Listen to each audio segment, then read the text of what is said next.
My fiancée left me and expected me to keep paying her bills. 9 years. You can build an empire in 9 years. You can raise a child, earn a degree, change careers 3 times over. 9 years is a significant, heavy slice of a human life. And for me, about a month ago, 9 years vanished in the space of a single, devastating sentence. I'm 34, and my fiancée, who is 33, ended our relationship not with a bang, but with a quiet, soul-crushing whisper. There was no screaming match, no tearful, hours-long conversation dissecting what went wrong. She simply sat me down on the sofa we'd picked out together, in the living room I paid for, and with the emotional detachment of a stranger delivering bad news, she said, "I don't love you anymore." Just like that. The words hung in the air between us, cold and sharp, severing a bond one thought was forged in steel. There had been no warning, no slow drift apart that I'd failed to notice. She wasn't wringing her hands or struggling to meet my gaze. Her eyes were clear, her posture relaxed. It was the chilling calm of a decision made long ago, a verdict reached while I was still happily living in the delusion of our shared future. My world was tilting on its axis, but she was already standing on solid ground, miles away from the wreckage. My mind scrambled for an explanation, a reason, anything to make sense of the abyss that had just opened up at my feet. Did I do something wrong? I asked, my voice barely a whisper. Did I miss something? Was there a problem you want to talk about? I was offering her an out, a chance to blame me, to give me something tangible to fix. But she just shook her head, a slight, almost pitying movement. "No, you didn't do anything wrong," she said, her tone infuriatingly gentle. "I've just fallen out of love. I have never felt more profoundly blindsided. We weren't perfect, no couple is, but I believed we were solid. We were a team.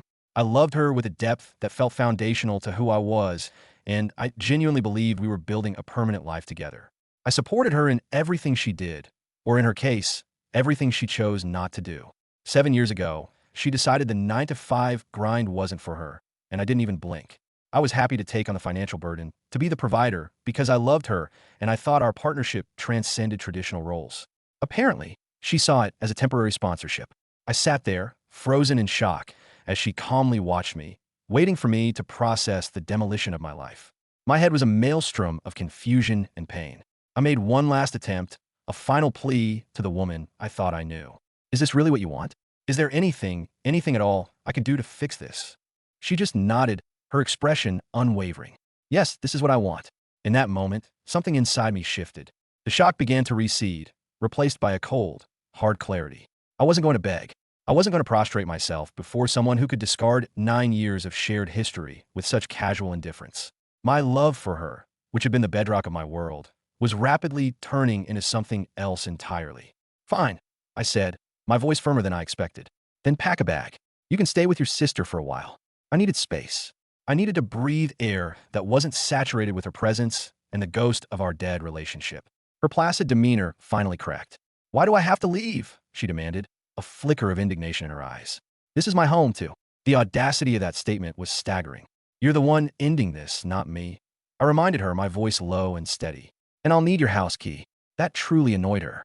After a brief, pathetic argument, she tossed the key onto the coffee table with a clatter that sounded like a gavel. Watching her pack was a surreal out-of-body experience. Less than an hour after detonating our life together, she was stuffing clothes into a duffel bag, moving with an efficiency that spoke volumes. Then she was gone. The click of the front door closing was the loudest sound I had ever heard. The silence that followed was even louder. I spent that night entombed in our living room, staring at the walls. The house felt impossibly empty, yet every corner screamed her name. Her clothes hung in the closet, a colorful collection of fabrics that still held her scent. Her ridiculously expensive face creams and makeup littered the bathroom counter. The little decorative trinkets she'd insisted on buying, the ones I secretly hated but tolerated because they made her happy, were on every shelf, mocking me. It felt like she had surgically removed herself from our life but had deliberately left behind 1,000 tiny reminders of the wound. I didn't sleep. I just replayed her words over and over, a torturous loop of rejection. I had given her everything: love, financial security, unwavering support, my future, and it wasn't enough. I had built her a comfortable, work-free world, and she had just walked out the door without a backward glance. The next day, I woke up to the oppressive silence of a house that was no longer a home. It was just a space too large and too quiet for one person. The day after the breakup was a fog of grief and disbelief. Everywhere I turned, another memory ambushed me. The closet full of her clothes felt like a shrine to a person who had died, except she was very much alive and had simply chosen to leave. Her favorite mug for her morning coffee sat by the sink, a cheerful, stupid thing with a cartoon cat on it. I wanted to smash it against the wall. That afternoon, my phone rang. It was her. A treacherous spark of hope ignited in my chest. Maybe she'd made a mistake.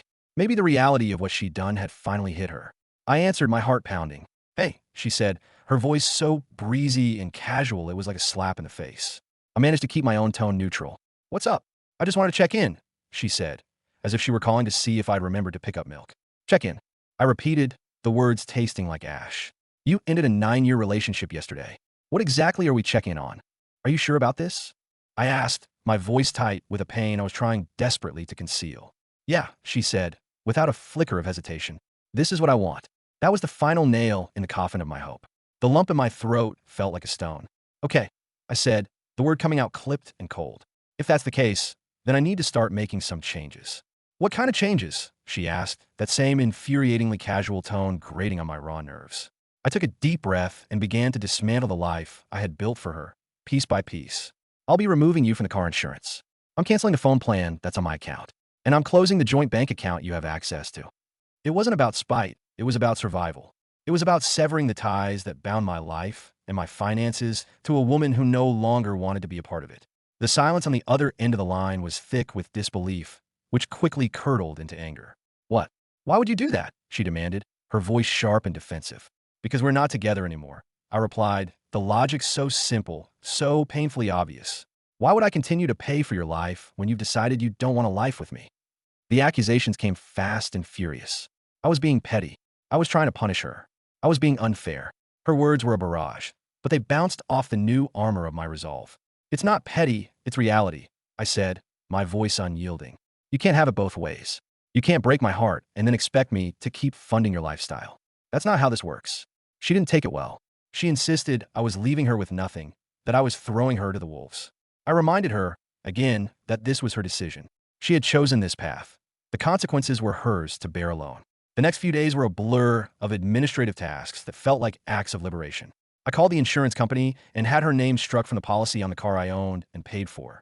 I called the phone company and canceled a line she'd been using for years, a line that appeared on my monthly bill. I went to the bank, a place we'd gone together to open that joint account years ago, and I closed it, transferring the small balance to my personal account. Each action was a definitive step away from the man I used to be, the man who would have done anything for her. This wasn't about punishment. It was about reclaiming my own life, my own resources, my own future. Her response was a hailstorm of angry texts. I was vindictive. I was heartless. I was making her life unnecessarily difficult. "You're making me start from scratch," one message screamed in all caps. "I have nothing now. How is that fair?" I didn't respond. There was nothing left to say. She was operating under the delusion that I owed her a comfortable exit from the relationship she had torpedoed. Through the grapevine of our mutual friends, I heard she was crashing at her sister's place and was finding her new reality to be a harsh awakening. 7 years is a long time to be out of the workforce. She had no recent job experience, no professional references, nothing to put on a resume that wouldn't raise immediate questions. She'd applied to a few retail jobs, I heard, but no one had called her back. One night, my phone rang again. It was her voice laced with a desperate sort of faux sweetness. "Could I just keep the car?" she asked. "Just until I get back on my feet?" "Absolutely not," I said, the words sharp and immediate. "Why not?" she snapped, the sweetness vanishing. "You have another car." "Because it's mine," I replied, my patience worn down to a nub. "I paid for it. I own it. End of story." Her voice began to tremble with rage and self-pity. "You're being so cruel. You're leaving me with absolutely nothing. I thought you cared about me." "I did care," I said, the past tense deliberate and pointed. "I care for 9 years. I provided for you. I supported your choices, and I gave you a life of comfort. You're the one who ended that. You cannot expect me to continue being your safety net." She screeched something incoherent and hung up on me. By the end of that first week, I had cut every single string. The car was legally and practically mine again. The phone plan was defunct. The joint account was a closed chapter. For the first time in nearly a decade, my financial life was entirely my own. It wasn't easy. There was a part of me, a ghost of the man I had been, that still felt a pang of guilt, a flicker of concern for her well-being. But every time that feeling surfaced, I forced myself to remember her cold, detached expression as she uttered those 4 fatal words. She chose this. She ended it. I wasn't being vindictive. I was simply moving on.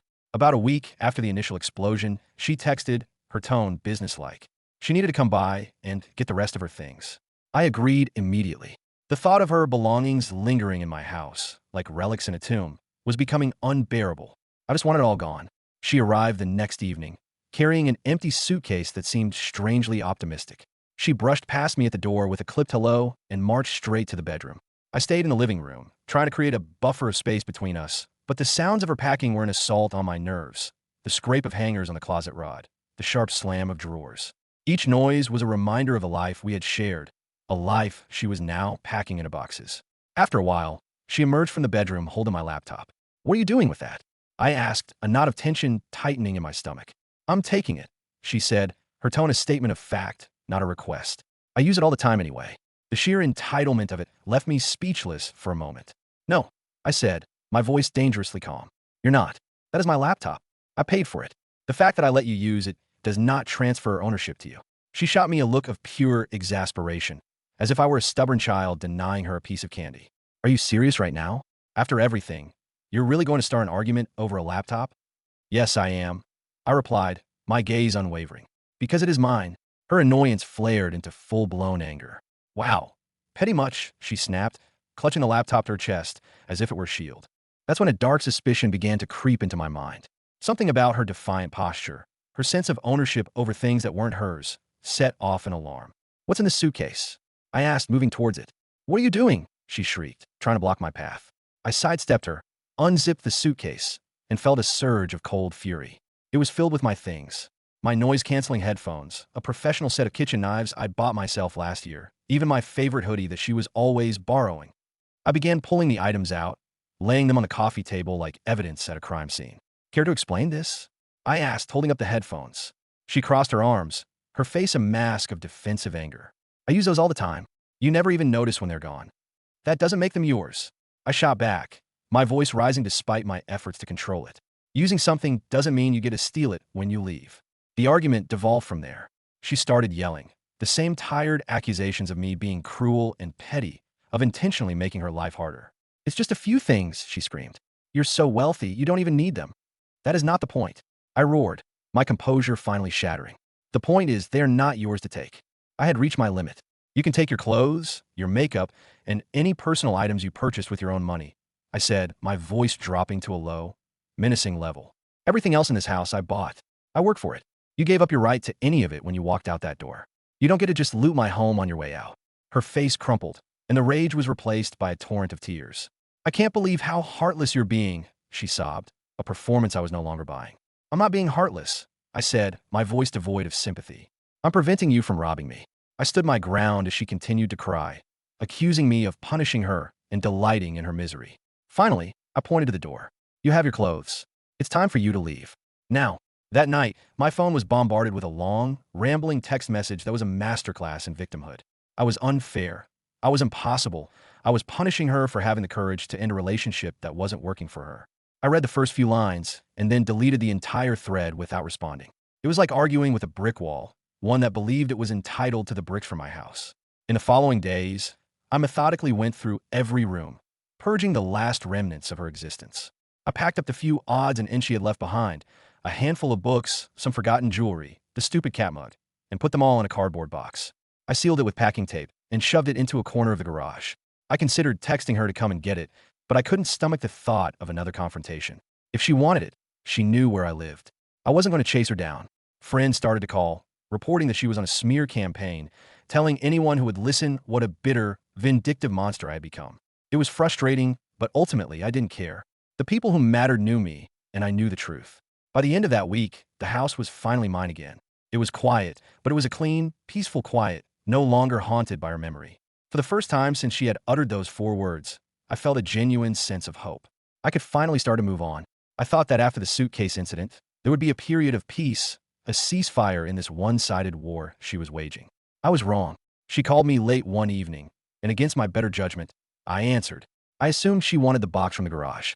Instead, her voice was thin and shaky, laced with a desperation that was almost palpable. "I need help," she said, the words tumbling out in a rush. I waited, my silence a wall. "What kind of help?" I asked, my tone cautious. "I can't find a job," she wailed, her voice cracking. "It's been so long, and nobody's calling me back. I've tried everything." I don't even know where to start anymore. I leaned back in my chair, the familiar weariness washing over me.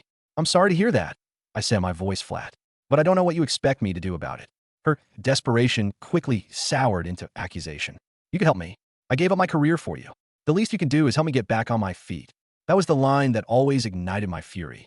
Let's be very clear, I said, my voice dangerously low. You did not give up your career for me. You chose to stop working. I supported that choice because I loved you and I wanted you to be happy.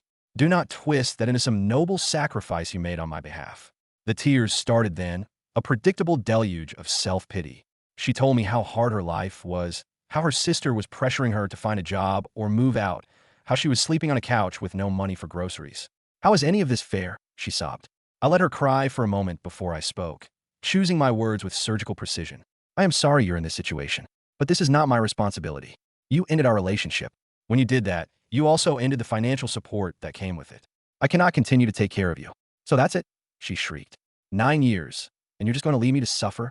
You made this choice, I said firmly, the words a final, immovable barrier between us. Not me. She hung up.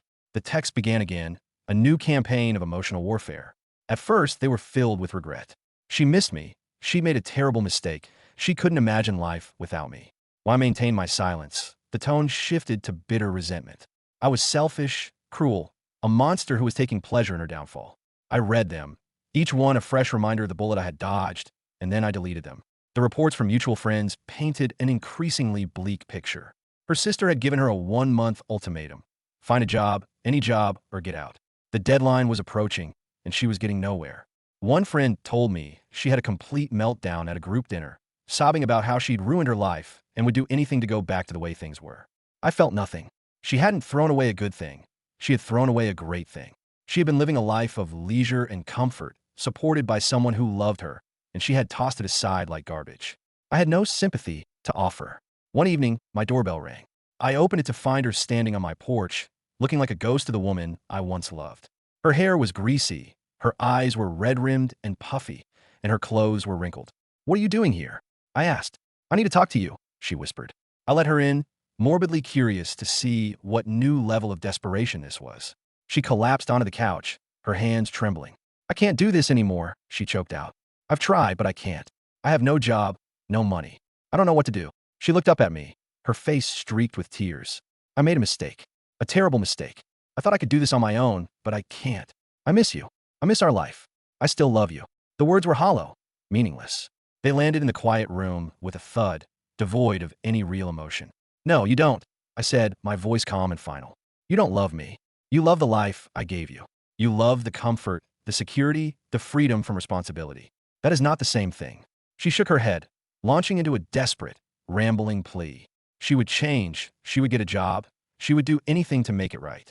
But the door to that part of my heart was closed, locked, and barricaded. I can't help you, I said, standing up and moving towards the front door. You made your choice. Now you have to live with it. I opened the door, the cool night air rushing in. She looked at me, her eyes begging for a reprieve she would not get.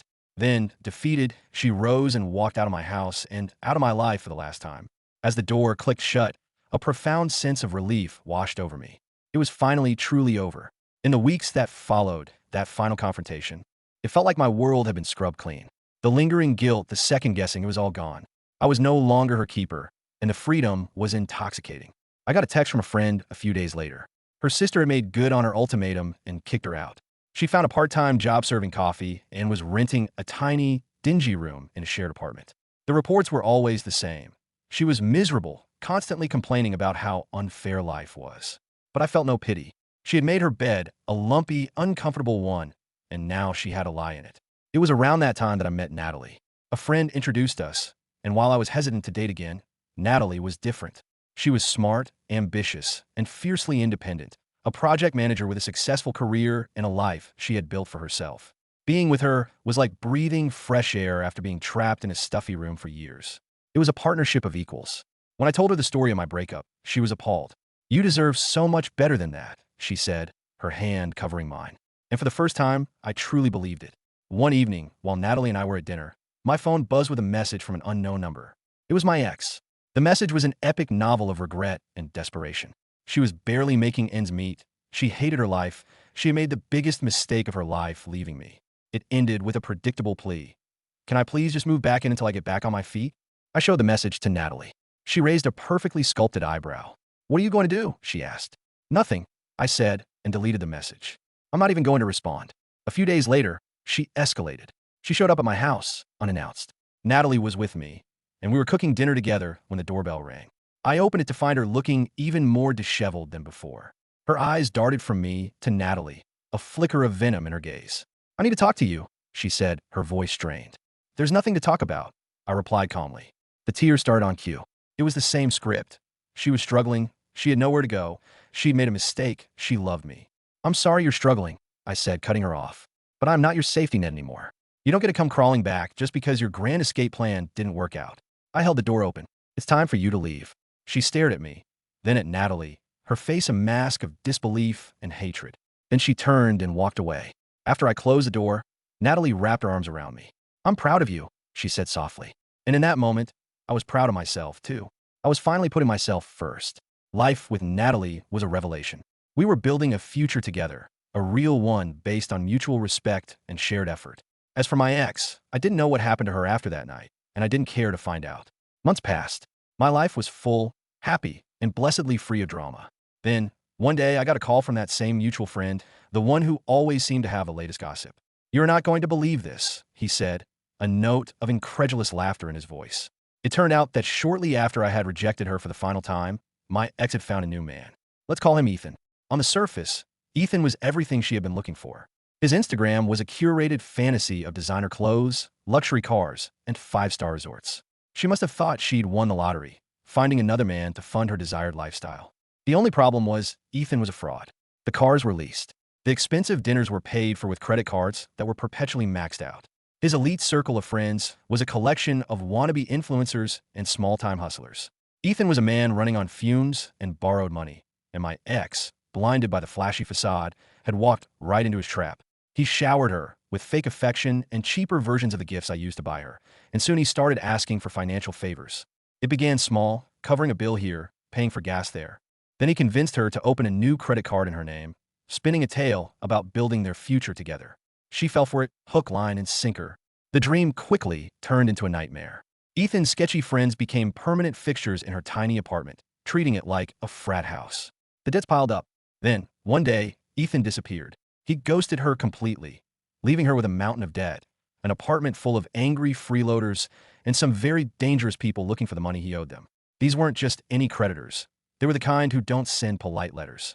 They showed up at her door, threatening her, demanding repayment for Ethan's loans. Panicked, she tried to call him, but his number was disconnected. He'd skipped town, leaving her to face the consequences of his con. I won't lie. When I heard the story, my first emotion was a grim, satisfying sense of cosmic justice. She had sought out a man to use for a life of ease, and in a perfect twist of fate, she had found a man who was a mirror image of herself, a user who had simply outplayed her at her own game. The karma was swift and brutal. To pay off the debts and get the loan sharks off her back, she had to sell everything of value she had left. The designer bags and clothes, the last vestiges of the life she'd had with me, were pawned for a fraction of their worth. She was evicted from her shared apartment and ended up in a dilapidated room in the worst part of town. Her sister, tired of the constant drama, had cut ties completely. The final, crushing blow came when the credit card company sued her. Her name was on the account, and the debt was legally hers. The last I heard, she was working 2 minimum wage jobs, drowning in a debt relief program. Her life a bleak cycle of work and sleep. Meanwhile, Natalie and I were looking at houses. We were building a life, a real one. My ex had made her choices. She had used me, discarded me, and then sought out a carbon copy of a life she'd thrown away. The universe, it seems, has a funny way of teaching people the difference between what they're given and what they've earned. She had learned her lesson the hardest way imaginable, and I felt nothing but peace.